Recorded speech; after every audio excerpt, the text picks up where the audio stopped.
자, 친절한 화학 교과서 우리 준이부터 시작하겠습니다. 네, 제가 일단 첫 번째로 해보고 싶은 것은 여기서 4장인가 5장인가? 제 그 책이 없어가지고 정말 기억이 안 나는데 4장인가 5장에 뭐 열에너지에 관한 이야기가 나왔거든요. 열에너지에 관 열에너지에 관한 이야기가 나와가지고 열에너지의 그 중에서 원자력 발전소에 대해서 한번 생각을 해보게 된 것 같아요.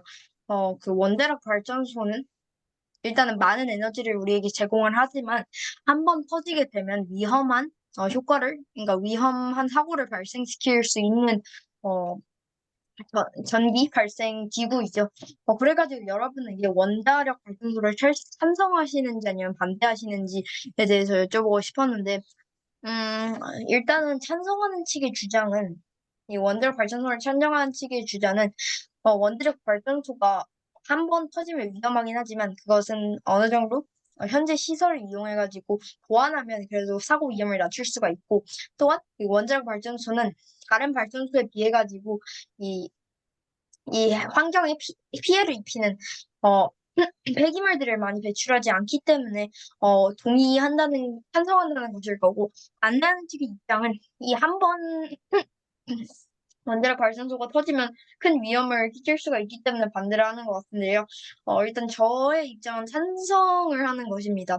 왜냐하면 원자력 발전소의 폭발력이 매우 위험하긴 하지만 원자력 발전소가 우리의 환경에 미친 영향은 환경에 미친 영향은 매우 긍정적인 영향을 끼치고 그다음에 지구 온난화가 점점 심해지면 원자력 발전소의 폭발과는 비교될 수 없을 만큼 큰 위험을 가져오기 때문에 다른 화력 발전소와 같은, 어, 화석 연료를 이용한, 화력 발전소와 같은 것보다는 훨씬 더 친환경적이기 때문에, 저는 원자력 발전소를 동의합니다. 그러니까 찬성합니다. 네, 그 다음에 지석투님.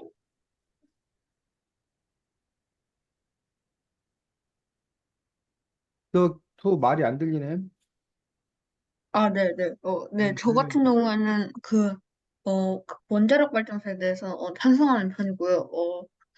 왜냐면 일단 원자력 발전소 자체가 그렇게 약간 위험성이 있을 수는 있지만 그것도 어느 정도 지금 현재 우리나라 같은 경우에 되게 체계적으로 그런 게 다 설계가 돼 있고 솔직히 그쪽에서 그쪽 분야에서 가장 앞서 나가는 그런 선발주자 중에 하나잖아요. 저희 나라가 이 원자력 발전소. 그래가지고 위험성은 되게 적을 것 같고, 위험성이 그 약간 그, 음, 위험성이 적을 것 같고, 그리고 이게 원자력 발전소로 일어나는 사고 같은 건 대부분 다 그 실수로 인해서 일어나는 거니까 그거만 조심하면, 네, 네, 될 것 같고. 이 원자력 발전소 자체가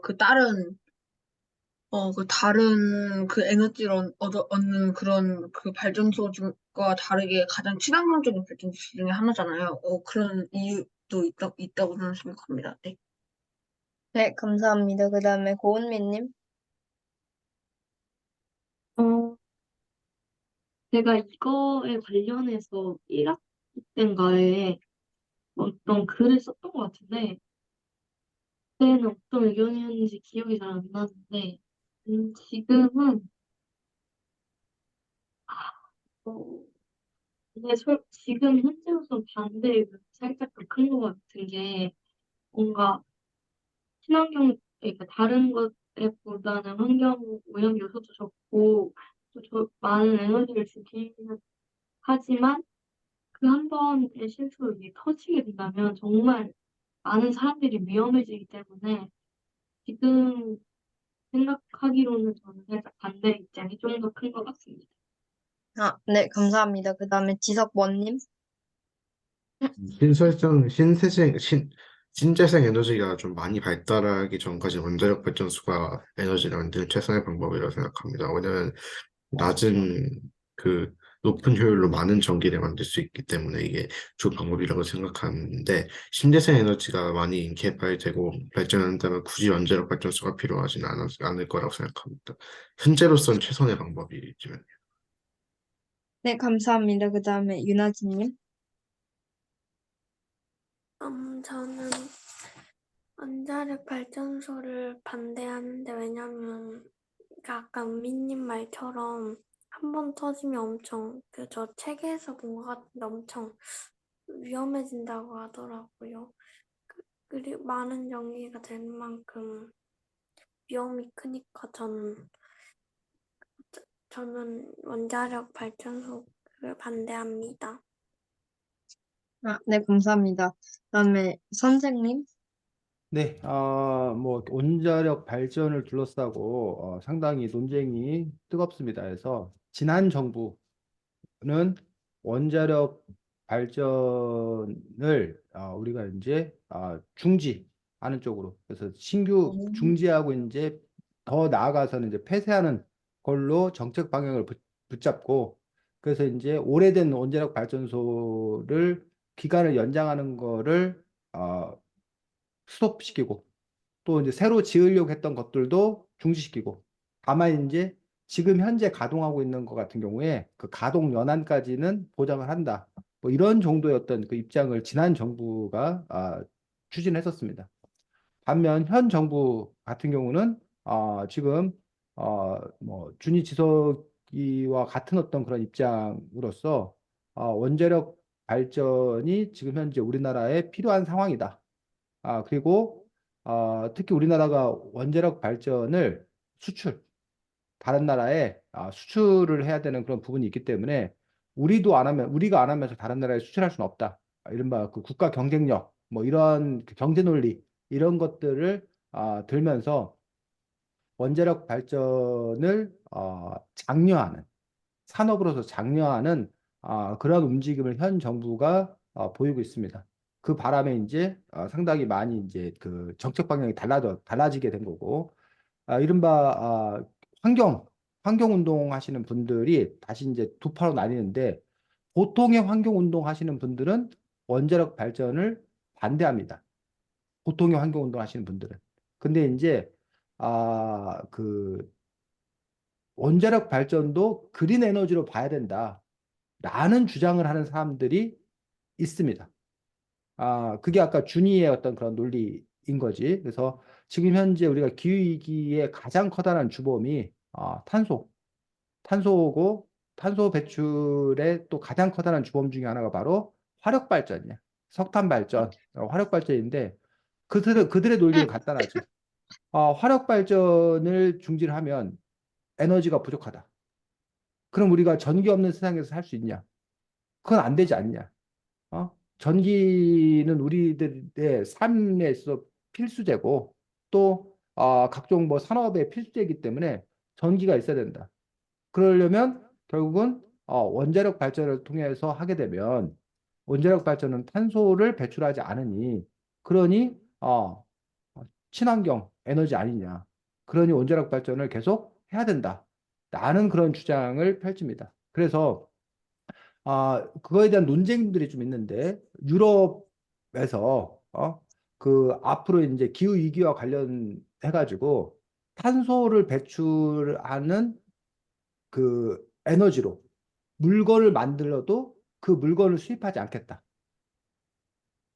라는 것들이 이제 그 유럽 연합의 어떤 그런 방침이야. 그런데 이제 그 탄소를 배출하지 않는 친환경 에너지에 원자력 발전을 포함되는 거냐, 안 되는 거냐, 그 부분을 갖고 좀 사실은 좀 이렇게 논쟁이 있는 것들을 볼 수가 있습니다. 그래서 그런데 이제 그 원전 반대론자들의 가장 막강한 주장은, 뭐 피하려다가 그런 뭐 피하려다가 뭐 만난다, 뭐 여우 피하려다가 호랑이 만난다, 뭐 이런 식으로, 탄소도 문제이지만 사실은 탄소보다도 방사능 폐기물이 그 역시 심각하다. 그러니까 아까 여러분들이 지금 이제 원전 폭발 사고만 걱정하는데, 원전 폭발 사고 못지않게 방사능 폐기물도 이제 저준위 폐기물이 있고 고준위 폐기물이 있는데, 저준위 폐기물 같은 경우는 그 방사능에 피폭되지 않도록 하기 위해서 그 거기 일하는 분들이 다 이렇게 방호복을 입고 간단 말이에요. 그럼 그런 방호복이 방사능에 노출돼 있다는 거지. 근데 그 것들을 폐기를 하는 방법을 몰라. 그걸 보관하는 창고. 그 다음에 그 방사능 방출하는 핵연료복. 이게 찌꺼기. 그건 아주 고준이 그 핵 폐기물이야. 그거를 또 어떻게 처리해야 될지 알 수 없다는 거야. 그 다음에 그 원자력 발전소 같은 경우가 그 사용 연한이 있다는 거야. 뭐 30년, 뭐 50년 이렇게 사용 연한이 있다는 얘기야. 그래서 이미 이제 그 사용 연한이 끝난 원자력 발전을 해체를 해야 되는데 원 상태로 해체하는 데 들어가는 막대한 비용. 뭐 이런 부분들을 종합적으로 계산을 해보면 지금 당장은 원자력 발전이 다른 발전에 비해서 단가가 낮은 것, 싼 것으로 여겨지지만 그 처리 비용을 얘기한다던가 방사능 폐기물로 인한 그러한 그 것들이 지금 현재 기술로는 처리할 수 없기 때문에 그냥 그 묻는 그런 방식들 그리고 계속 그것들 보관해야 되는 어떤 그런 부분의 비용까지 감안을 하면 원자력 발전 비용이 결코 싼 게 아니다. 거기다 플러스 그 전에는 대안이 없었는데 이제 태양광, 뭐 풍력, 해상 풍력과 같은 그런 대안이 있고 과거에는 그런 태양광이나 해상 풍력 이런 것들이 단가가 좀 비쌌어. 근데 지금은 그쪽이 계속 발전이 되면서 지금은 오히려 그 단가가 그 원자력 발전 못지않게 더 나은 그런 상황이 되었다라고 주장하면서 그 화력 발전을 대체할 수 있는 어떤 그런 방법으로서 그런 태양광이라던가 그런 해상 풍력 발전 같은 것들이 있으니 굳이 원자력을 지속해야 될 이유가 없다라는 그런 주장을 펼치고 있어. 근데 이게 이제 이른바 지구 환경의 문제 또는 에너지의 문제 요 관점으로만 봐야 요 관점 외에 사실은 또 다른 관점이 있다는 거예요. 생존권의 문제, 이권의 문제. 즉 원자력 발전과 관련되어서 그곳에 종사하는 사람들, 그 원자력 발전과 관련되어서 그 부품을 제공하는 공장 직원들, 그리고 원자력 공학과 관련된 학자들, 학생들, 이런 사람들 같은 경우는 자기 생존권의 문제라는 거예요. 반대로 원전을 폐기하고 태양광이나 해상풍력이 발전되면 그 태양광이나 해상풍력과 관련되어서 그쪽 산업을 하고 있는 사람도 있지. 그쪽 연구를 하고 있는 학자들이 있지. 그런 사람들의 또 이권, 생존권에 또 걸려있는 문제라는 얘기예요. 그러면서 이제 이른바 산업과 산업 세력들 사이의 충돌로 보여지는 그런 부분들이 있다는 거예요. 그래서 과거에는 그것들이 이른바 석유 세력과 원자력 세력이 충돌했었거든.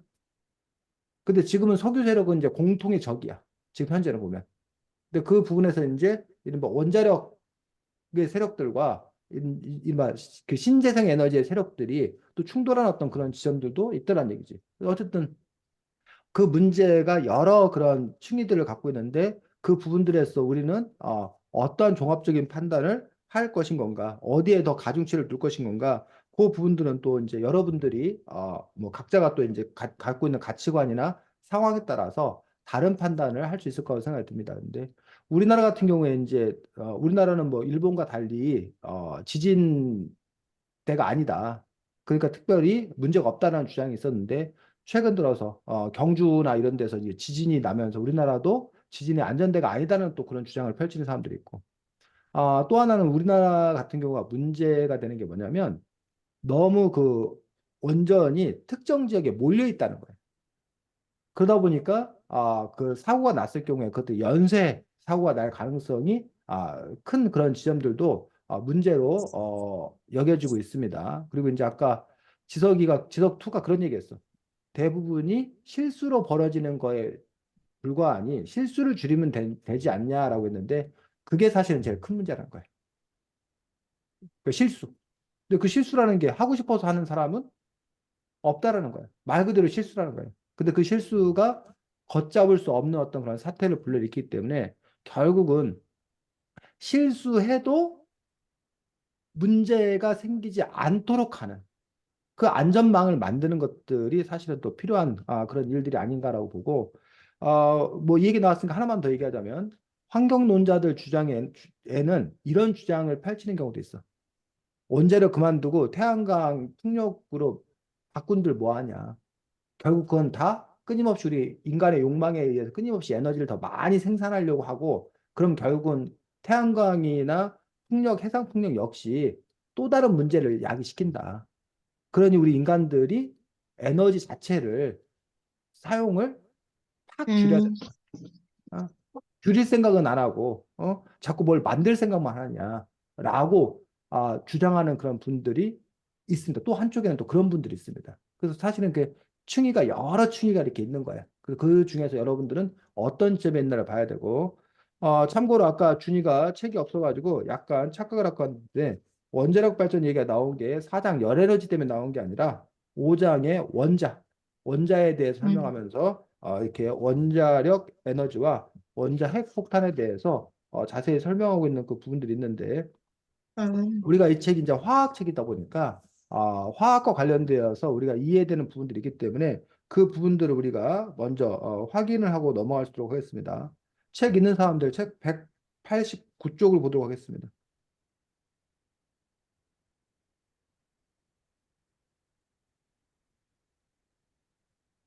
맞습니다. 책 189쪽 거기 자 여기를 우리가 천천히 읽어주면서 도대체 이게 무슨 말인지 요거 우리 같이 요거 확인하고 넘어가도록 하겠습니다. 자 189쪽에 책 있는 사람이 지석이하고 또 누구 있어? 지석 원하고 저요, 저 은민이 있어요. 있고 유나도 있어요. 하진이 있고 그러면 지석 원, 은민이, 하진이가 한 문단씩 우리가 읽어보도록 하겠습니다. 먼저 지석 원부터 천천히 읽어주겠습니다. 이해하려면 핵이 어떤 모양을 하고 있는지를 알아야 해. 핵 안에는 양성자와 중성자가 있고 중성자는 양성자들을 붙잡아주는 역할을 해. 사실 우리는 여기까지만 알아도 충분하지만 조금만 더 욕심을 내보자고. 자 거기까지. 그래서 여기는 간단합니다. 준이 뭐라고 그랬어? 지석이 읽은 108, 부분이 뭐요? 108, 그 페이지가 없어. 189쪽이 하진아. 이석이가 음. 원자 핵은 양성자와 중성자와 이루어져 있다고. 그렇지. 원자 핵 안에 양성자와 중성자가 있다. 중성자의 역할은 양성자들을 붙잡아두는 역할을 한다라는 부분이 지금 지석 원이 읽은 부분이었습니다. 자, 두 번째 문단 은민이가 읽을 거고 쌤이 누구한테 불쑥 뭔 말이냐고 물어볼 거야. 긴장하고 들어야 돼. 자, 은민이 읽겠습니다. 앞에서 같은 객끼리 마주보고 있는 자석 사이에 쇠구슬을 끼워 넣어 한 덩이를 이루는 모습을 봤어. 이 경우는 자석을 쇠구슬에 접근시키면 쇠구슬이 자석을 끼게 되면서 서로 붙는 거야. 하지만 핵의 경우는 달라. 플러스 증자를 가진 양성자 옆에 중성자가 있다고 해서 중성자가 마이너스 전하를 띠게 되는 게 아니거든. 그러면 어떤 원리로 양성자와 중성자가 붙어 있는 것일까?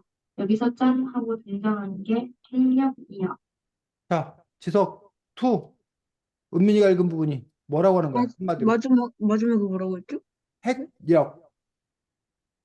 네, 이게 두 개가 어떤 그 플러스가 뜨는 거 두 개가 있는데 중간에 마이너스가 들어가면 이게 그 합친다 예? 잠시만요. 그 제대로 안 들었구나. 아니 듣긴 했는데 약간 이상해. 자, 지금 핵력이 지금 은민이가 뭐 읽은 붙이는데. 부분의 핵심은 자, 은민이가 얘기해보자. 뭐야? 어, 핵력 아닌가요? 자, 은민이가 읽은 부분에서 핵력을 설명을 아직 안 했어. 핵력을 앞으로 설명할 건데 네, 그 앞에 자력이라는 걸 우리가 설명을 했어. 그래서 여러분들이 자석이 플러스와 마이너스가 마이너스. 있어서 플러스 마이너스가 이렇게 플러스고 마이너스가 있으면 서로 뭐 한다는 거야? 붙는다는 거야.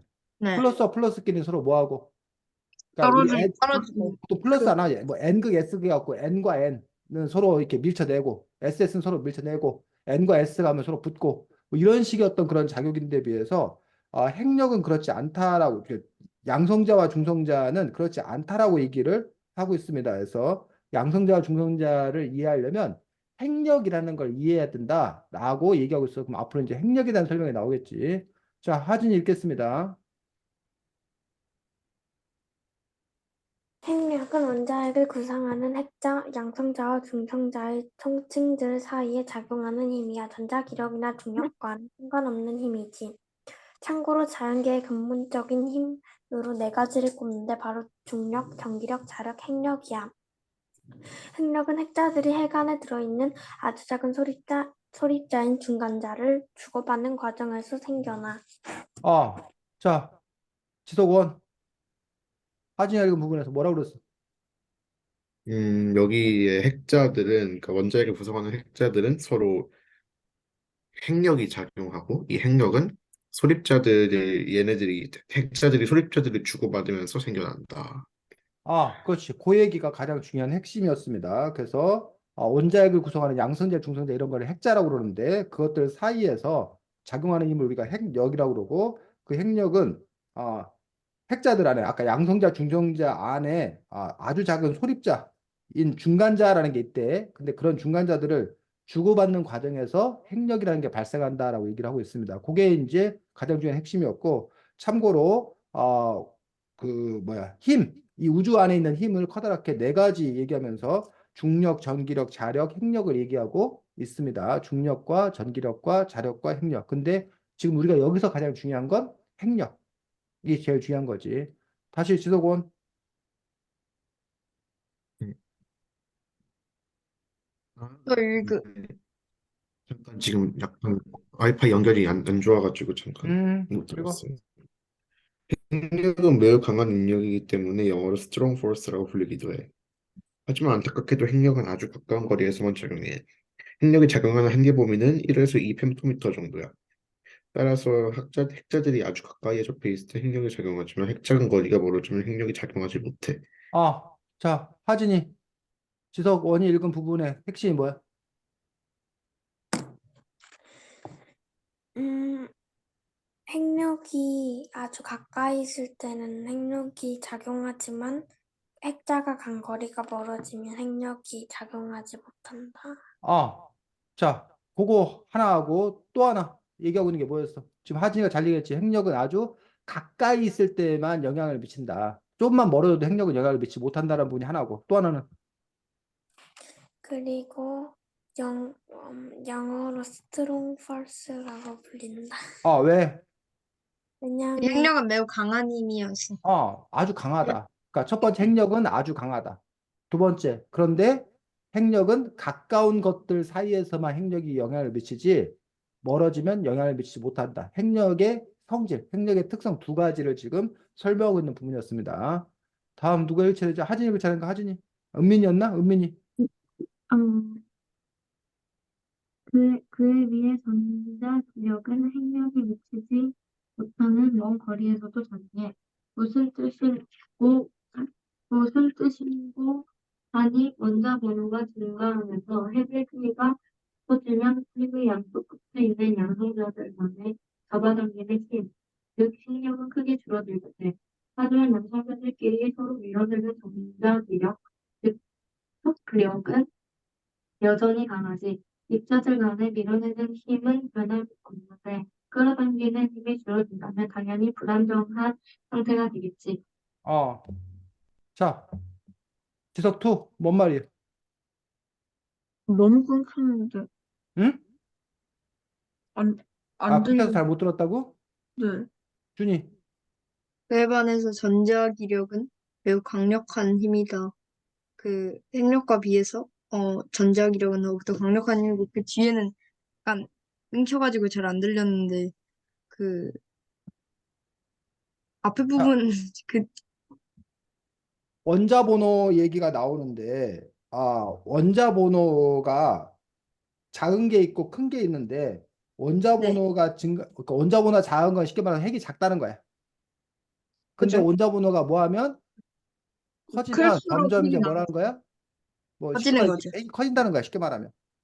그런데, 원자 번호가 커지면, 만약에 이게 양성자 이렇게 있다고 생각했을 때, 요 양성자와 요 양성자. 근데 여기도 만약에 여기 양성자와 양성자. 이렇게 거리가 뭐 할 때는, 좁을 가, 때는 핵력, 아까 끌어당기는 힘이 서로 막강하다는 거야. 근데 이 거리가 멀어지면 핵력, 약해. 아까 끌어당기는 힘이 잘 작용하지 않는다. 않는다라는 거야. 됐니? 반면에 전자기력은 서로 밀어내는 힘이래. 서로 밀어내는 힘은 여전하다는 거야. 그러니까 여기 같은 경우는 서로 끌어당기는 힘과 밀어당기는 힘이 거의 뭐해? 일치해. 균일해. 근데 여기는 끌어당기는 힘은 별로 약하고 밀어당기는 힘만 강해. 그래서 어떻게 된다? 불안정한 상태가 된다라는 얘기예요. 힘의 균형이 안 맞기 때문에. 원자 번호가 뭐한 경우에? 큰 경우에. 왜 원자 번호가 큰 경우에 불안정한가? 논리가 이해돼? 네. 여기서 힘이 두 가지라는 거야. 하나는 핵력, 하고 하나는 뭐? 전자기. 전자기력. 근데 핵력은 끌어당기는 힘. 끌어당겨. 근데 전자기력은 뭐 한다고? 밀어내. 밀어내는 힘. 그 끌어당기고 밀어내는 게 서로 뭐 하면? 균일하면, 균형을 이루고 있으면 상관이 없다는 거야. 근데 아까 뭐 할수록 핵력은 가까운 거리에서만 강하게 작용하고 멀어지면 그 힘이 약해진다고 그랬잖아. 네. 앞단에서. 요 얘기 설명하려고 그러는 거예요. 근데 이건 약해졌는데 전자기력은 여전하다는 거예요. 네. 그러니까는 밀어내는 힘이 더 강하다 보니까 요게 힘의 균형이 깨져서 불안정하다라는 논리까지 온 거야, 지금. 다음, 하진이. 네.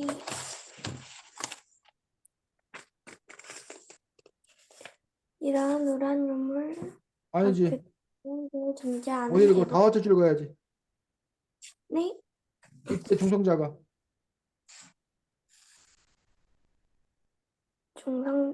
중성자 이때 중성자가 필요한 거야. 이때 중성자가 필요한 거야. 중성자는 전기력, 즉 밀어내는 힘이 없는 대신 잡아당기는 핵력만 있기 때문에 양성자끼리의 밀어내는 힘에 맞서 버텨내는 역할을 하지. 그래서 무거운 입자일수록 중성자가 많아지는 거야. 지석, 투, 뭐래, 하진이가. 그니까, 이게, 그, 입자가, 그, 그 입자의 무게는 그 중성자 이거랑 그 관련이 있다. 이긴 거 같은데. 자, 여기가 아까 불안정하다고 그랬어. 전자기력은 네. 큰데 핵력은 줄어든다 그랬어. 그럼 이게 불안정하기 때문에 이게 불안정한데 어떻게 유지하냐는 얘기야. 여기에 뭐가 들어간다고? 정성자. 중성자는. 중성자가. 중성자의 역할이 중성자가 역할을 하게 되는데 왜 중성자가 역할을 한다는 거야? 왜냐하면 둘의 균형이 맞기 위해선 중성자가 핵력을 가지고 있는데 그 핵력으로 잡아당겨주면 균형이 다시 맞아지니까. 그렇지. 이 중성자는 핵력만 있고 이 전자기력은 없다는 거야.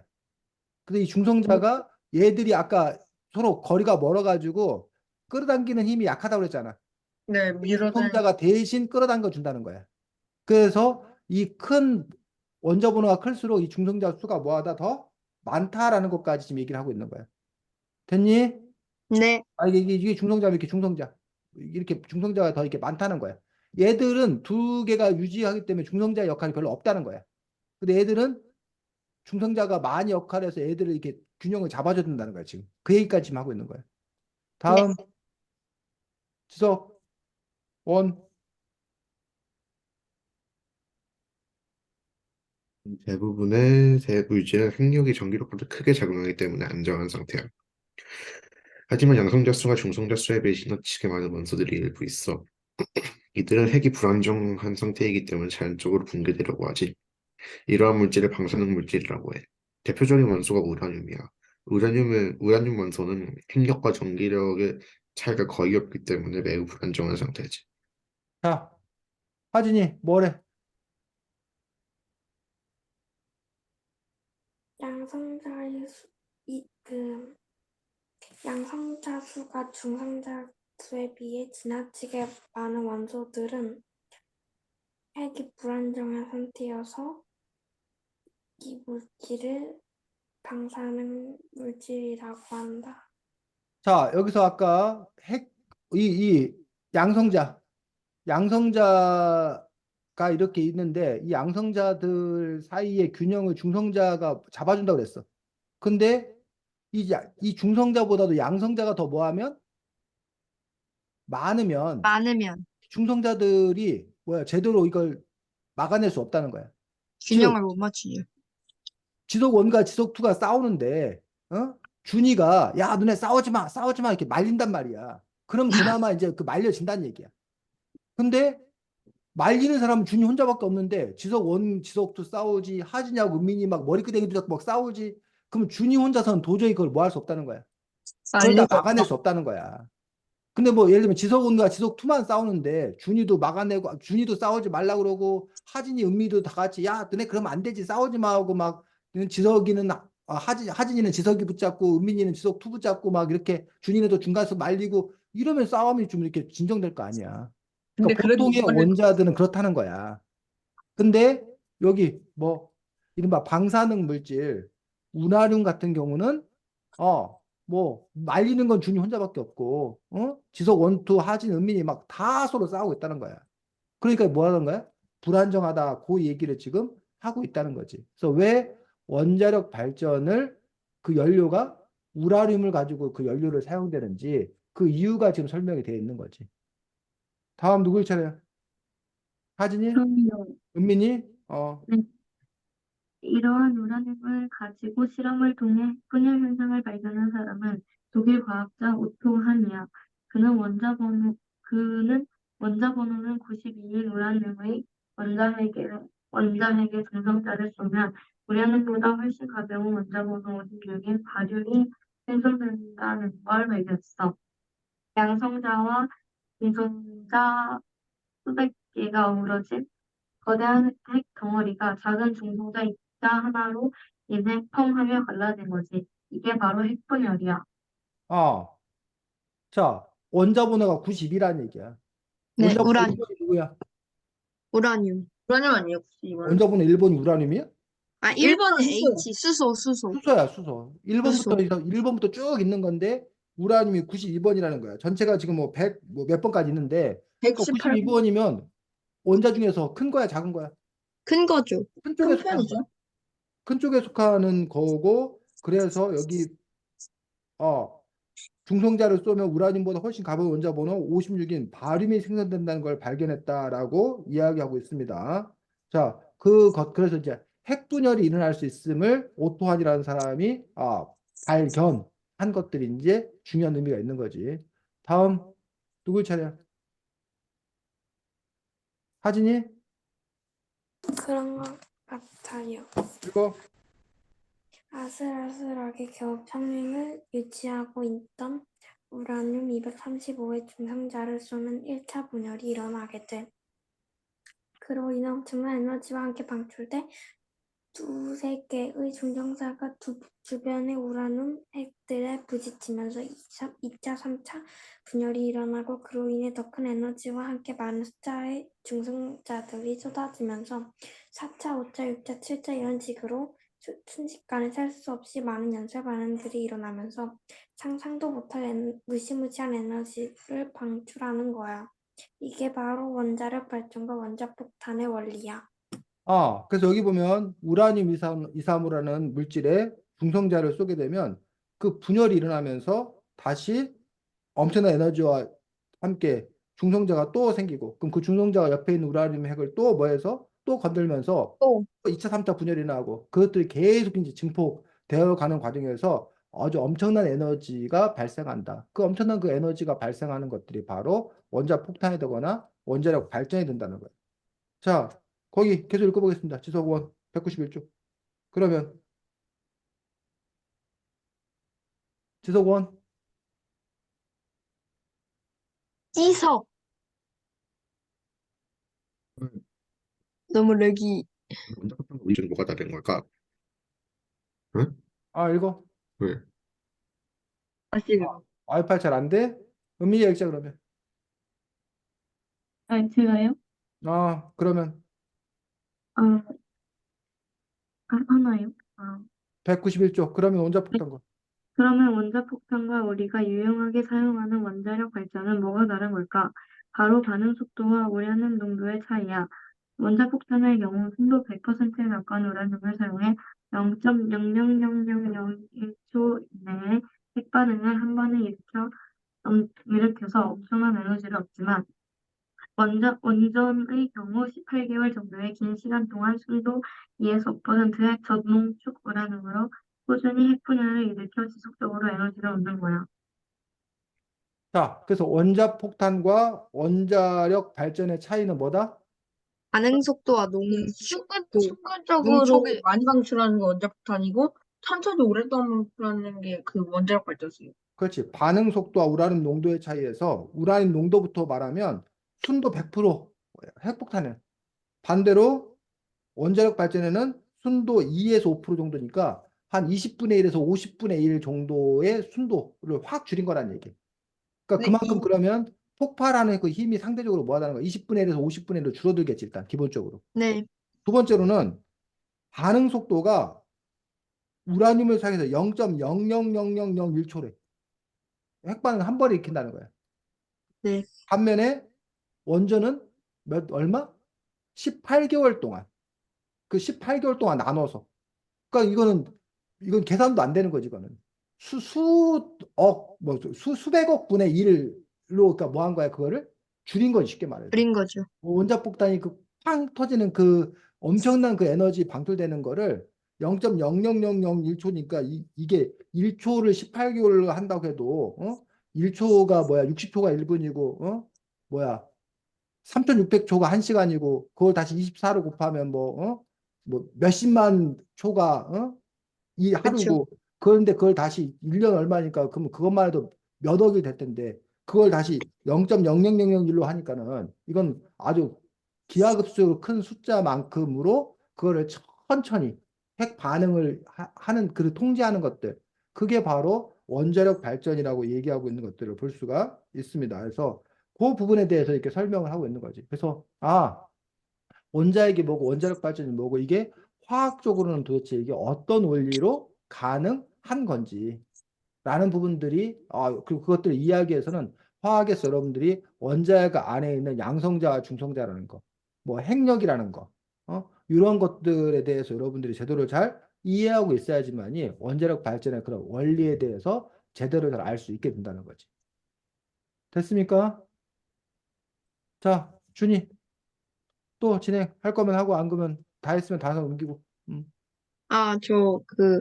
하나 더 할 게 있습니다. 음. 이거는 앞, 앞에, 앞에 했던 거랑 조금 다르게, 이 책에서, 여러분이, 조금 마음에 들었던 파트에 대해 가지고, 여쭤보고 싶었는데, 일단 이 책에는 아홉 가지 정도의 파트가 나오는데, 저는 그 중에서, 원자 파트랑, 그다음에 이온의 파트가 가장, 흥미로웠던 것 같아요. 일단은, 저희가 원자하고 이온을 다른 뭐 과에서 한번 배운 적이 있는데, 그때는, 처음 배울 때는 좀 어렵게 느껴졌던, 그런, 이 원자하고 이온이 이 책을 보니까, 한 번 배우고 이 책을 보니까 조금 더 이해가 잘 됐고, 그리고 이것들을 다양한 예시를 통해 가지고 설명을 해주고 이 다양한 파트에 나눠 가지고 설명을 해주니까 조금 더 이해가 잘 됐던 것도 있었던 것 같아요. 그리고 원자하고 이온 파트가 여기 부분에서는 조금 어려운 내용이지만 어, 이 어려운 내용들에 대해 가지고 이 책에서 조금 더 쉽게 설명을 해줬던 것 같고 그리고 원자 파트에서 이 전자구름이라는 이론 자체가 조금 더 저희는 다른 것보다는 훨씬 더 뭐라고 해야 되지?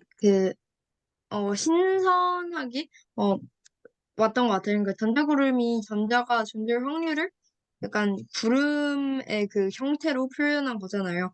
이 전자가 그 뱅글뱅글 엄청나게 뱅글뱅글 도는 건 아니잖아요. 돌 수도 있지만 그런 것들이 아닌 것을 전자구름을 통해 가지고 설명하는 것 자체가 되게 신선했던 것 같아요. 그래가지고 원자 부분이 되게 저에게는 마음에 들었고 그리고 아까 원자 부분에서 원자 폭탄이나 그런 원자력 발전소 이런 부분도 되게 흥미로웠던 것 같아요. 그리고 이온과 전해질 부분에서는 처음에 시작은 도체하고 부도체로 비교해가지고 전기가 통하는 것과 안 통하는 것에서 시작해가지고 마지막에는 뭐 그 이온의 변화, 양이온, 음이온 뭐 이런 것도 설명을 해줘가지고 되게 이해가 쉽게 돼가지고 이런 부분이 어 되게 좋았던 것 같아요. 그다음에 지석초님? 저 같은 경우에는,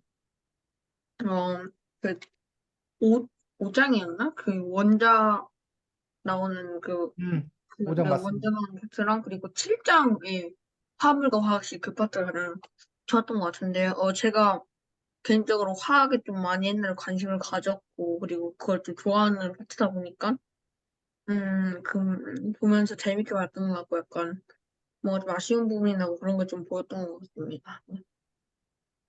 그리고 7장 같은 경우에도 막 화학식 같은 게 나왔는데 뭔가 그런 화학식을 뭔가 체계적으로 정리해준 것 같아서 좋았던 것 같아요. 네, 감사합니다. 그다음에 오은미님? 저는 여기 3장은 물질의 상태 변화와 에너지인데, 여기가 지금 학교 과학에서 나가고 있는 파트인데요. 그래서 더욱 읽으면서 좀, 어, 이해도 잘 되고, 한 번도 보니까 그 처음에 봤던 거에 비해서 더 이해가 좀 잘 되는 그런 느낌이었고, 또 아는 게 많이 있어서 막 좀 더 다른 파트에 비해서 재밌게 읽었던 것 같아요. 네, 감사합니다. 그다음에 지석원님? 저는 가장 뭐 재밌었던 파트라고 한다면은 아마 7장이었던 것 같은데 이쪽에 7장인가 6장인가 네, 7장이나 8장이나 이쪽이었던 것 같은데 저는 이쪽에 그 혼합물, 화합물 그쪽 파트가 되게 재밌었거든요. 그중에서 제일 흥미로웠던 부분은 결합에 대한 부분이었는데 제가 원래 이온 결합만 알고 있었는데 공유 결합이랑 금속 결합이라는 새로운 개념이 나와서 좀 색달랐습니다. 네, 감사합니다. 그다음에 하진님? 저는 그 고체, 액체, 기체 가기 부분에 물질의 상태는 바뀌어 있는데, 일단은 제가 학교에서 배웠던 거라 이해가 잘 됐고, 일단 다른 부분들은, 제가 원래 과학책 이런 걸 잘 안 봤어서 너무 어려워서 이해하는데 너무 오래 걸렸거든요. 그래서 이제 중후반부부터는 이해하는 걸 포기하고 읽기 시작했었는데, 근데 유일하게 1장 부분은 이해가 되는 부분이 조금 있어서, 그래서 1장 부분이 가장 기억에 남았던 것 같습니다. 네, 감사합니다. 그다음에 선생님? 네, 저도 뭐 학교 다닐 때 화학에 흥미를 갖지 못하고 화학하면 화학식만 이렇게 자꾸 외워야 되고 뭐 주기율표 해야 되고 해서 뭐 이렇게 외우는 게 많아 하고 이렇게 짜증이 났던 그런 과목이었고 화학이 우리 생활에 뭐 이렇게 크게 기여하는지 사실은 뭐 나중에서 이제 좀 이렇게 알게 되었었는데 이 책을 읽으면서 드는 의문 뭐 있고 이 책뿐만 아니라 다른 경우도 마찬가지인데 옛날에는 왜 그렇게 외우라고만 했을까? 차근차근 그 원리를 설명해주면 이게 다 이해가 되고 다 뭐 그럴듯하게 되는 건데 그래서 그게 의문입니다. 선생님들이 그렇게 차근차근 설명해주고 그랬는데 내가 딴짓 해갖고 잘 못 들어서 그래서 그래놓고 내가 지금 그 선생님 탓을 하고 있는 건지 내가 공부를 안 해놓고 아니면 정말 그때는 그냥 이렇게 뭐 이렇게 화학식만 알려주고 그냥 이렇게 결과만을 외우라는 식의 어떤 그런 식으로 접근해서 이런 문제가 있는 건지. 근데 어쨌든 이 책을 읽으면서 아까 뭐 우리가 원자력 뭐 이런 것들 뭐 핵력이니 척력이 뭐 이런 것들 얘기를 봤었는데 차근차근 읽으면 이게 이래서 이렇게 되는구나. 라고 이해되는 그런 부분들이 많이 있었기 때문에 그 점이 좋았고 뭐 굳이 하나를 꼽는다면 저 역시 제일 마지막 장의 9장의 전해질과 이온에서 그 전해질이 우리 신체에 어떤 영향을 끼치는지 그래서 저도 이제 그 쥐가 자주 나는 그런 편들이기 때문에 저와 이렇게 밀접한 관련이 있어서 더더욱 흥미롭게 읽을 수 있었습니다. 네, 전 여기까지 하겠습니다. 네, 수고했습니다. 다음 2등. 아니, 해. 제가 일단 처음 먼저 할 거는, 이 책을 통해서 그 새롭게 알린 사실을 대해서 다 물어보려고 합니다. 저 같은 경우에는 이 책에서 몇 장이 기억나는데 1장이었던 것 같은데, 원자 주기율표에 나오는 주기율표에 대한 설명이 하나 나왔는데, 이 맨 오른쪽 원소, 18조 원소들은 이, 이, 원래는 이게 제가 분자 상태로, 원자 하나만으로 존재도 못하는 줄 알았는데, 여기서 이 책에서 설명을 듣고 있다가, 그러면 18조 원소는 어떻게 존재하지라는 의문점이 들었는데, 그 뒤에서 단원자 분자였나? 그런 상태로 존재한다고 해가지고, 이게 원자 상태로도 존재할 수 있다는 걸 처음 알았습니다. 응, 주인님. 네, 지금 질문을 한 번만 다시 얘기해 주시죠. 이 책을 읽으면서 새롭게 알게 된 사실에 대해서. 아, 일단은, 이 책을 읽으면서 새롭게 알게 된 사실에 대해서는, 일단 원자 파트에서, 설명을 해보고 싶었는데요.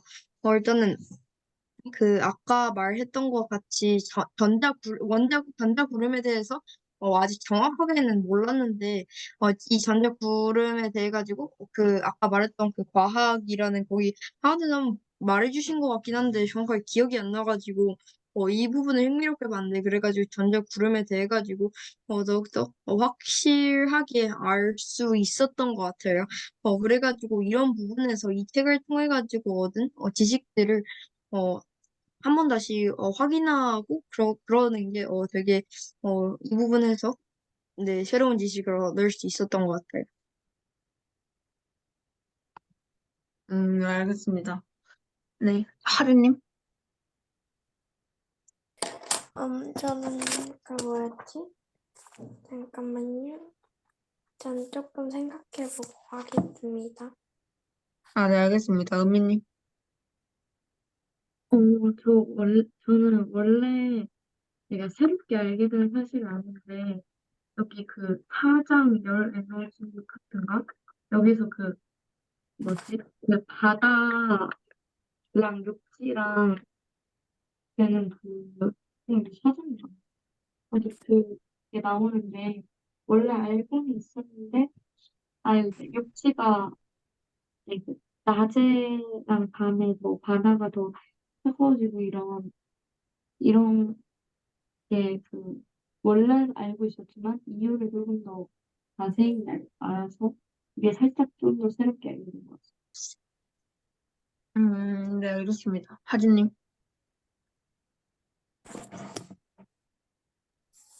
저는 플라즈마에 대해 자세히 알 수 있게 돼서 그래도 괜찮았던 것 같습니다. 알겠습니다. 선생님. 네, 저는 뭐 이 책에 뭐 여러 가지 것들을 사실 많이 알게 되었는데 특히 우리 일상생활에서 평소에 그냥 아 그런가 보다라고 얘기했던 것들인데 여기에 그 과학적 원리까지 알 수 있었던 것들이 뭐라 해야 되는데 그중에서 이제 예를 들면 불꽃놀이 같은 경우에 그것들이 어떤 화학적 원리를 바탕으로 해서 되는 건가라는 부분에서 불꽃의 비밀이라는 그런 장에서 왜 여러 색깔들이라던가 아니면 그다음에 뭐 이렇게 모양 같은 것들이 그것들이 어떻게 해서 가능한지 이런 부분들을 설명해 주고 있는 것들도 새롭게 알게 되었습니다. 알겠습니다. 제 두 번째 질문 같은 경우에는 안 했어요. 네, 안 했어요. 지성, 지성님, 까먹고 있었어요. 음, 지석이 해? 네, 저는 제일 좀 새롭게 알게 된 사실은 항상 음식의 열량이 그게 뭔가 했었는데 여기서 비열과 열용량에 대해 나오면서 그거에 대한 궁금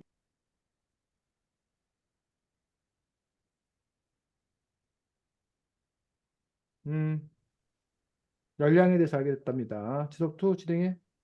네,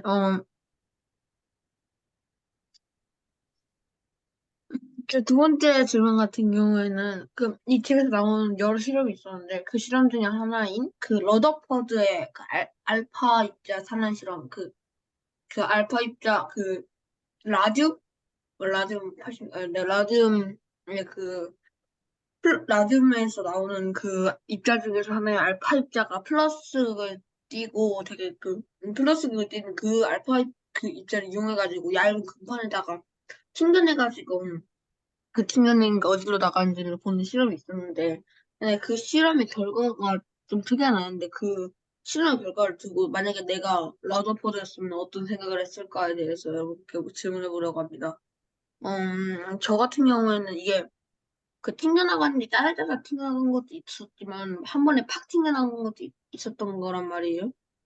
음, 그, 음, 저 같은 경우에는 이게 약간 튕겨나갔는데 플러스 그게 때문에 튕겨나간 것보다는 저는 뭔가 저기서 말했던 그 건포도 그 전자 같은 데다가 맞아가지고 그냥 물리적인 충돌로 인해서 튕겨나간 걸로 저는 지금 생각을 했었을 것 같습니다. 네. 참고로 지금 지석투가 얘기한 거는 책 172쪽에 사실 원자는 텅 비어 있대요라는 챕터에 나오는 이야기입니다. 진행해. 네, 주리님. 제가 이 실험을, 그러니까 러더퍼드의 알파이트 산란 실험 말하는 거 맞죠? 네. 네. 이 실험을 통해 가지고 그러니까 어떤 빛을 쏜 거잖아요. 이 빛을 쏴가지고 그것을 통해 가지고 이 원자의 그 안에 들어있는 것을 정확하게 알아본 건데, 그러니까 금박을 통해 가지고 실험을 진행해 보았는데요.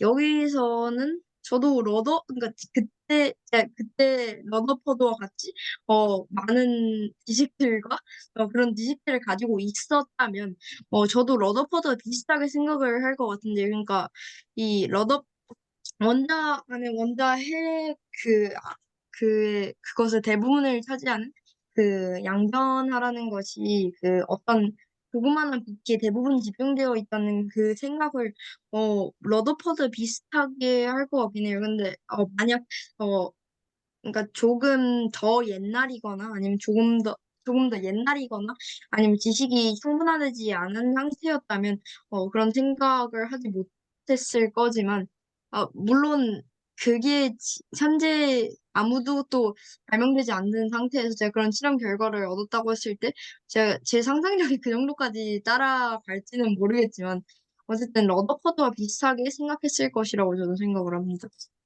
네, 알겠습니다. 네, 지성님. 일단 되게 불규칙적으로 이게 튕겨나갔잖아요. 네. 그렇기 때문에 제가 이 실험을 했다면은 왠지 이런 양성자들도 전자랑 같이 막 양성자들하고 전자들이 막 움직이고 있었을 거라고 생각해서 맞습니다. 음. 얘는 되게 불규칙성을 뒀기 때문에 그냥 다 전체가 막 음. 준이가 막 날뛰는 것처럼 움직이고 있었을 것 같다고 생각합니다. 네, 정확한 비유. 네, 감사합니다. 네, 하진님. 질문 혹시 다시 해주실 수 있나요? 그 원자 챕터에 아까 나왔던 러더포드의 알파 입자 산란 실험에서 그 그 얇은 금판을 튕겨 나갔는데 실험의 결과가 되게 불규칙적으로 나왔잖아요. 그렇게 불규칙적으로 나온 그 실험 결과를 보고 어떻게 자신이 러더퍼드였다면 어떻게 해석했을지를 물어보는 질문입니다. 네. 전, 음, 엄청 깊이 있게 있지 않아서 잘 모르겠는데, 아마, 네, 전 잘 모르겠습니다. 네, 알겠습니다. 네. 의미님? 어, 저는, 저는 러더퍼드밖에 생각을 못 할 것 같고, 그냥 뭔가, 이게 1만 번에 한 번이니까, 그냥, 뭔가 그냥 살짝 사실 잘은 모르겠는데 그냥 뭔가 이때 주변 환경의 어떤 변화나 이런 게 있었지 않았을까라고 생각합니다. 아, 네, 알겠습니다. 네. 선생님? 네, 하진이가 지금 이 부분에 대해서 잘 이해가 안 된다라고 뭐 얘기했었는데, 그러니까 그 전에 지금 우리가 이제 원자 안에 원자가 어떻게 이루어졌는지 아까 뭐 중성자니 양성자니 뭐 이런 걸 우리가 지금은 아는 거지. 근데 이것들이 다 과학자들이 밝혀냈기 때문에 아니, 우리가 아는 거지. 사실은 그전에는 모르고 있었다는 거야. 그러면서 그 원자 안이 도대체 어떻게 되어 있을까? 라는 어떤 그런 궁금증에 출발했는데 그 전까지의 유력한 가설, 유력한 주장은 원자 안에 전자들이 고르게 퍼져 있을 거다. 라는 것들이 기본적인 어떤 그런 가설이었다는 거예요. 그래서 아까 여기 알파 입자를 쏘면 당연히 이렇게 고르게 퍼져 있기 때문에 그거를 그 사이를 이렇게 직선으로 뚫고 나갈 거다, 통과할 거다. 라는 어떤 그런 생각들을 했다는 거지.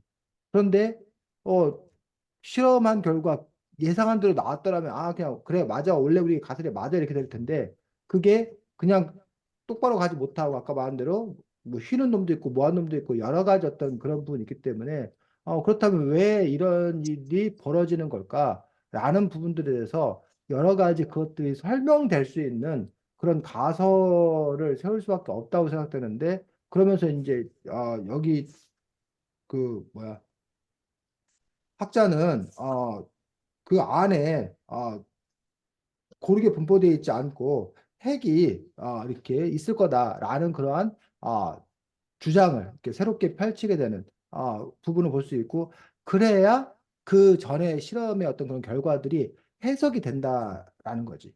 그래서 근데 그거를 해냈다는 것 자체가 지금 이렇게 읽어보니까 그게 말이 된다라고 하지만 처음에 과연 내가 그런 생각을 해낼 수 있었을까라는 부분에서 솔직히 좀 이렇게 의문이 들고 왜 그랬을 것까라는 부분에서 어쨌든 나름대로 그 이런저런 가설을 세워보고 그다음에 계속적인 어떤 그런 실험을 통해서 맞는 가설들을 찾기 위해서 노력하는 정도가 아니었을까 싶습니다. 네, 알겠습니다. 여기까지 하겠습니다. 네, 그래서 원자의 어떤 그런 구조들에 관해서 얘기하고 있는 건데, 책 175쪽을 보면 돼. 책 175쪽에. 그래서 하진이가 이 책 175쪽에 그 그림을 보면 처음에 뭐가 나와? 하진아? 첫 번째 그림. 톰슨의 원자 모양. 톰슨의 원자 모형에서는 이렇게 골고루 분포되어 있다는 거야. 그러면 이게 화살표 되어 있는 게 이렇게 이 직선을 이렇게 쭉 가야 된다는 거야. 실험 결과, 실험이 이렇게 된다는 거야. 하지만 러더퍼드가 해봤더니 똑바로 가는 놈들도 있지만 막 휘어가는 놈도 있다는 얘기야. 그 이게 가능하려면 고르게 분포한 게 아니라 이렇게 가운데 뭐가 있어야 된다는 거야? 하진아, 러더퍼드의 원자 모형에 따르면 가운데 뭐가 있어야 돼? 음, 요 빨간 거 가운데 있는 거 그게 뭐라고? 마이너스요. 원자핵, 원자핵. 음, 원자핵이 있어서 가다가 원자핵에게 부딪히는 놈들은 휜다는 거야. 원자핵에 안 부딪히는 놈들은 똑바로 가고 그 톰슨 원자 모형처럼. 음, 이해가? 너무 어려워요. 어려워. 자,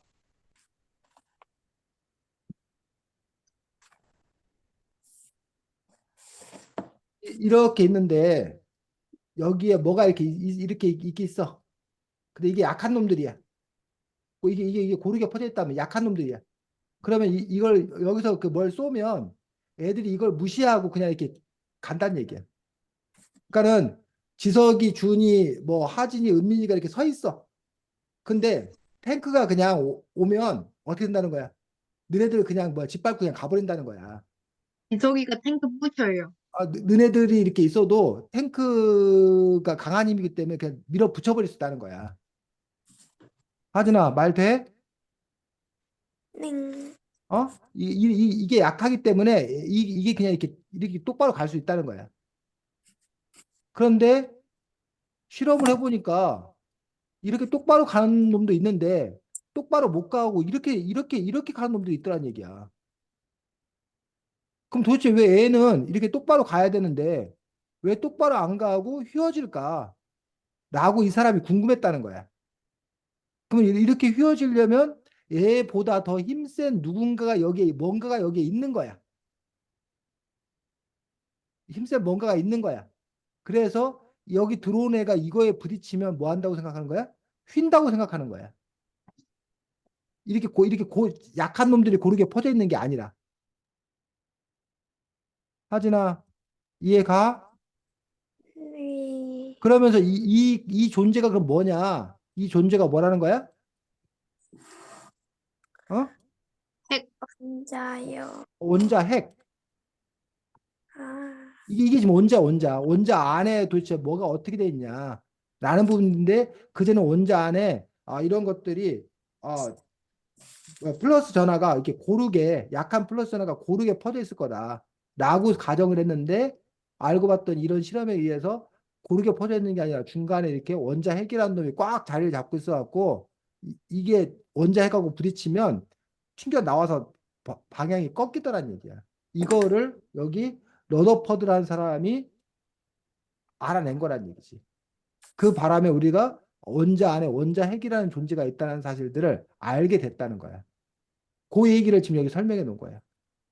자, 그래서 여러분들이 우리가 책을 읽는다라는 것들은 사실은 책, 이 분이 이 책을 쓴 분이 쉽게 설명을 해놓은 거야, 나름대로.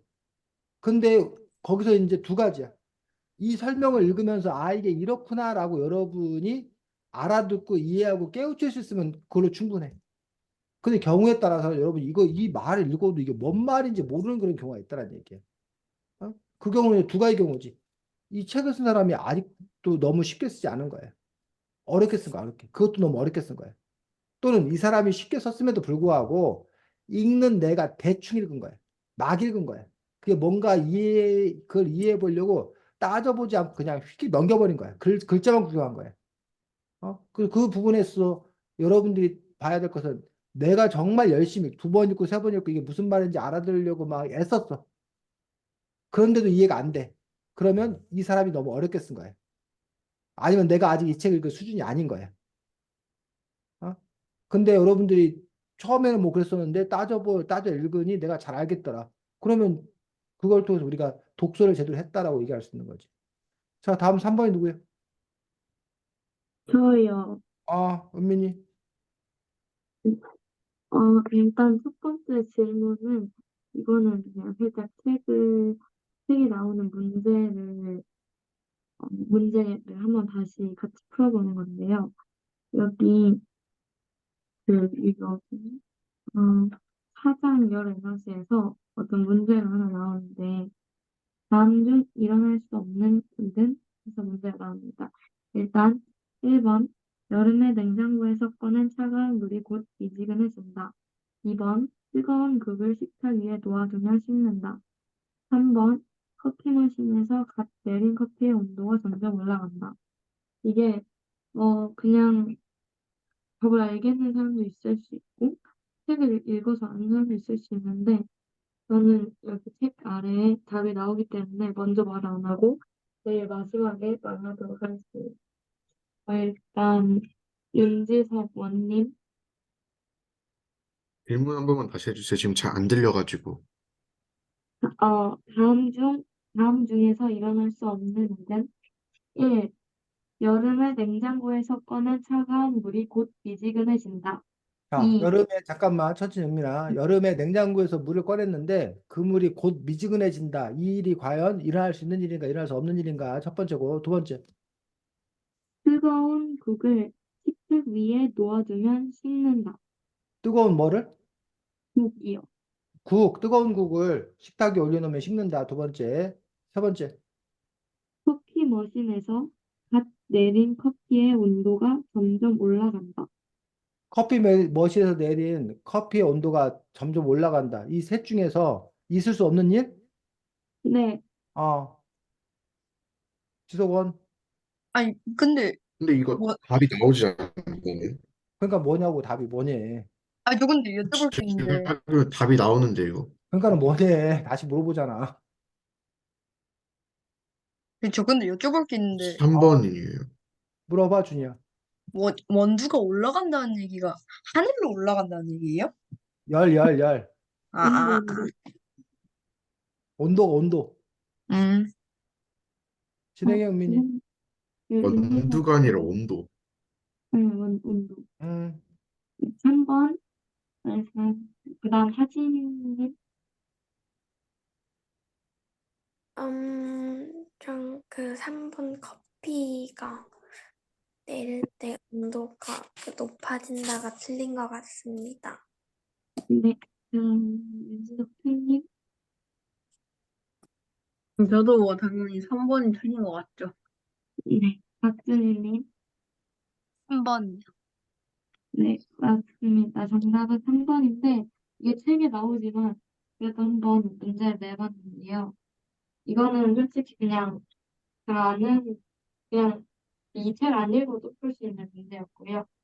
그 다음 질문으로는 여기 7장 화합물과 화학식에서 나오는, 네, 아니네요. 여기서 나오는 게 아니고, 그냥 문제인데, 자기가 아는 원소 기호를 하나 말하고, 일상생활에서 그거에 관련된 예시를 하나 말해주시면 됩니다.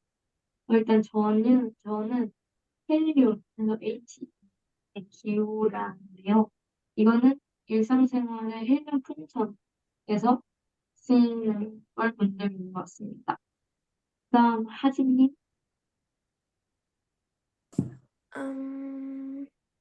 전 조금 생각하고 해도 되나요? 네. 그다음 박준희님. 근데 이게 원자 번호예요? 아니면 원자의 특징이에요? 어, 네, 상관없이 그냥 그냥 아무거나 말하셔도 될 것 같아요. 아니, 둘 중에 뭐 선택하세요. 아, 그러면 1번 수소 H 할 거고요. 이 수소가 이용되는 것은 수소 자동차 하겠습니다. 감사합니다. 그다음 윤지석 팀님. 사실 좀 이따가 그럼 윤지석 원님. 저는 이게 14번인가? 주소요. 아 맞아. 주소는 반도체를 실리콘에 만드는 데 쓰인다고 하네요. 감사합니다. 저, 네. 전 이산화탄소인데요. 저희가 숨 쉴 때, 자주, 음, 자주 쓰는 원소기호라고 생각합니다. 네, 감사합니다. 그다음 윤지석 팀님. 제가 할 거는 코발트고요. 코발트가 28번이었던 걸로 기억하고 그 코발트 CO 이거 그 코발트가 뭐 자석이나 아니면 그 배, 전기 뭐 그런 배터리 뭐 그런 걸로 쓰였던 걸로 기억합니다. 또 도자기 만드는 데 쓰였던 걸로 기억하고 있습니다. 네, 감사합니다. 그다음에 선생님. 네, 뭐, 나트륨, Na, 나트륨 같은 경우 이제 염소하고 합해져 갖고 염화나트륨에서 우리가 보통 소금으로 되는 그런 성분 중에 나트륨 있습니다. 어, 네, 감사합니다. 그럼 저는 여기까지 하겠습니다. 어, 지석원, 아까 하진이가 한 말에서도 할 말이 있었던 거 아니야? 이산화탄소 원소 아니라는 그 얘기 하려고 했던 것 같은데요. 그래서 이산화탄소는 그 자체는 이제 분자지, 분자. 우리가 물 같은 경우도 원소가 아니라 염소하고 황. 수소하고 합쳐져 갖고 물 분자가 되는 것처럼 이산화탄소도 우리가 뭐 CO2라고 그러나? 네, CO2 맞아요. 그래서 뭐하고 뭐가 합쳐진 CO2. 거야? 탄소하고 산소하고 그 산소, 탄소. 산소. 산소가 합쳐져서 이산화탄소가 되는 거기 때문에 이산화탄소 그 자체는 이제 그 뭐야? Very 원소가 아니지. 하진아, interesting. 음, 우리 하진이가 확실히 화학을 별로 안 좋아하는 것 같긴 해. 보니까 지금. 하진아. 그래서 이 책이 친절하게 썼다고 그러는데 하진이한테는 아직 덜 친절한가 봐. 자, 다음 누구야? 해, 지석원.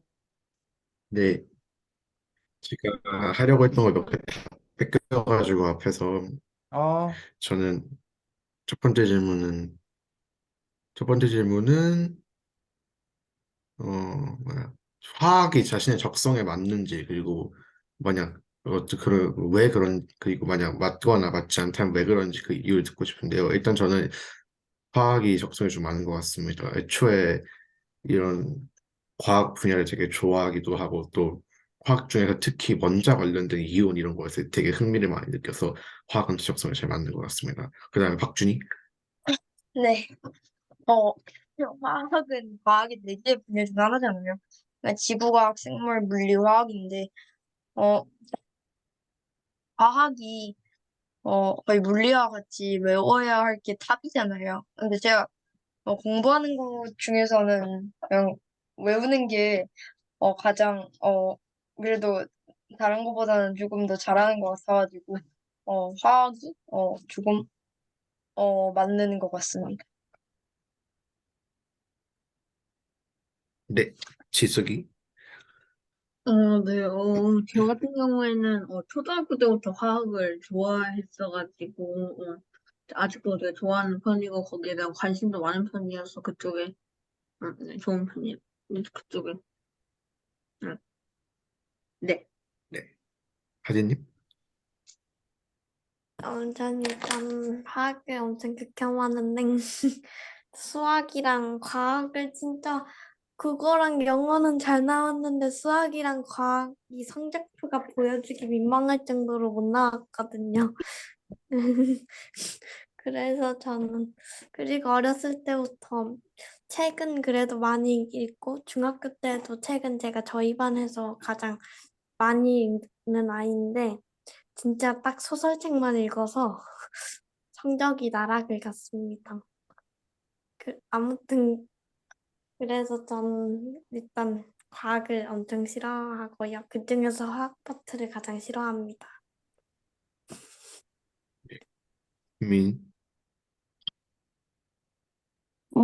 저는 솔직히 아직 적성까지는 모르겠는데, 그냥 좋아한다, 싫어한다, 이런 걸로 따지면, 어, 조금 더 싫어하는 쪽에 가까운 것 같고요. 애초에 막 과학 이런 거를 그렇게 막 엄청 막 좋아하는 편은 아니어서 그냥 보통인 것 같습니다. 네. 선생님? 네, 저도 아까 뭐 잠깐 얘기를 했었는데, 저도 별로 이렇게 화학에 대해서 별 흥미를 갖지 못했던 그런 부분들이고, 오히려, 어른이 된 다음에, 뭐 책을 읽으면서, 그 원리를 알다 보니까, 그나마 조금은 거리가 좁혀졌다라고 생각이 들고, 그래서 하진이 아까 그 신세 한탄이 남일처럼 느껴지지 않았습니다. 근데 어쨌든 하진이가 그나마 책을 좋아한다니, 이런 책 아니면 이거보다 더 이제 좀 더 쉬운 책으로 단계를 낮춰서 차근차근 접근하다 보면 그나마 좀 이렇게 길이 보이지 않을까 해서 본인 스스로가 물론 이렇게 싫을 수 있는데 그걸 이제 이거 극혐이다라는 식으로 이렇게 자꾸 이렇게 멀리 하다 보면 더 멀어진다는 거예요. 그래서 일부러라도 좀 이렇게 친하게 지내려고 노력을 해야 되고 그래서 우리가 인생을 살다 보면 안 만나도 되는 놈은 안 만나도 싫은데 안 만나도 되는 놈은 그냥 회피하는 게 나을 수도 있어. 근데 어차피 하진이 같은 경우는 싫은데 이 화학이라는 놈을 최소한 고등학교 때까지는 만나야 된다는 거야.